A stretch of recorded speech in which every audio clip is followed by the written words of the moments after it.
introduce each other and also to exchange views on the broader relationship. Not very detailed, but this was an introductory meeting. এবার কুমিল্লা সীমান্তে আরেকজন বাংলাদেশি যুবককে খুন করল ভারতের সীমান্তরক্ষী বাহিনী বিএসএফ। শুধু তাই নয়, মরদেহও নিয়ে গেছে তারা। হাসিনার পতনের পর যখন দুই দেশের সম্পর্ক নিয়ে নানা কথা হচ্ছে, তখন আরেক দফার সীমান্তে বাংলাদেশি হত্যা করল বিএসএফ। এর আগে মৌলভীবাজার সীমান্তে এক সংখ্যালঘু কিশোরীকে খুন করে লাশ নিয়ে যায় বিএসএফ, পরে লাশ ফেরত দেয়। এছাড়া ঠাকুরগাঁয়ে একজনকে গুলি করে খুন করে ভারতীয় বাহিনী।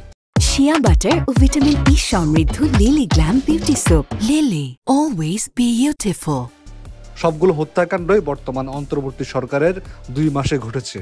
সর্বশেষ গত সোমবার কুমিল্লা সদর দক্ষিণ উপজেলার সীমান্তে বিএসএফ গুলি করে কামাল হোসেন নামে 32 বছর বয়সী এক যুবককে খুন করে।